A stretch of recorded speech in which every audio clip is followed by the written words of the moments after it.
let that one go, because I'm not really going to do myself from a legacy point of view a favor, and I'm not really going to do the fight fans a favor. And maybe it's better just to wait and fight Canelo in September, hopefully. He's been reduced to the step-up center on regular HBO.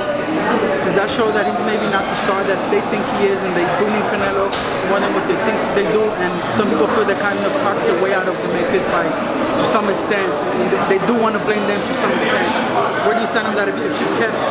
Well, I don't think, I mean, I look at the step-up center as the mecca of boxing here in the Western United States. I think it's an absolutely fantastic venue. Fighting at the step-up center, there's nothing wrong with that.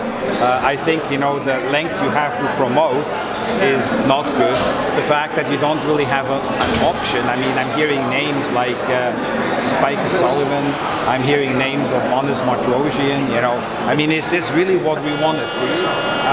That's what I'm saying. I think in a way you even harm yourself by doing things like that. I think it's better, as I said, to take a step back and say, hey, you know what, maybe I'm better off moving the fight into June and see if I can make, that's what I would do if I would be Tom Loeffler, but you know, Tom knows what he's doing, so I don't want to like belittle him or so, but I would probably take a step back, wait until June. I read reports that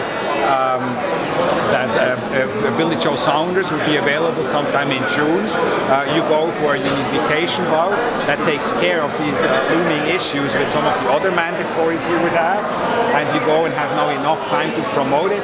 It's a World Championship unification bout for all the belts. I think he had 3 now. That would be the 4th one. That would be for the undisputed middleweight championship. So that seems to be, to me, a much better option than fighting Spike Sullivan or Honest Martrosian. And okay, so you can't fight in May, but you know what? Why do you need to fight in May? You're not Mexican anyway. So you go into Mexican June. style. Mexican style, yeah. Richard, is it going to be difficult for Canelo to rebound from this? As you see in the court of public opinion, he has been destroyed. Yeah, but you know what? Fight fans, sports fans even, are a very forgiving bunch. And what might be big headlines today, by tomorrow it's going to be forgotten. So I don't think so. As long as he, you know, it doesn't happen again, and I think he'll be okay. How surprised were you when you heard the news that he had?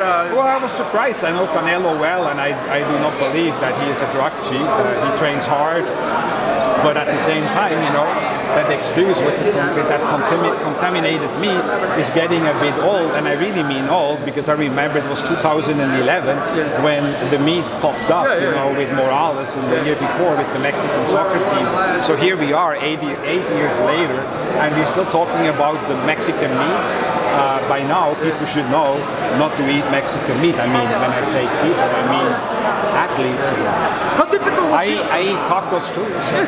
How difficult was dealing with that situation with Morales in 2012 prior to the Danny Garcia fight? Oh, it was difficult, you know, because it's sort of like thrown at you and you don't really know, and you try to educate yourself. And the fact is, just shortly before that, the Mexican soccer team had similar issues. I don't know if since then they had other issues, because a UFC fighter has. I know Vargas, I think, had the same issues 2 years ago. So I think, you know, well, as I was just saying, I think it's important at one point to put a stop to that, because you know, otherwise athletes are just going to take the cholesterol, and if they get caught, they're going to say, well, I had Mexican meat. So that's going to be like the go-to excuse, and we've got to stop that. And athletes going to need to know that if they do test positive, no matter what they took or who gave it to them or whatever, in the end, it's their body. They put it in their mouth. It's their responsibility, and if they get caught, there will be consequences. And that Mexican meat story, that we're never going to hear about it again. Based off your experience, what percentage of the business is May 5th and September 12th to Golden Boy? Would you say? Well, I think those are two big fights. I mean, these are the 2 best states, and I think you know, by missing out on that, you have you know, basically these 2 dates pretty much carry the year, carry the business.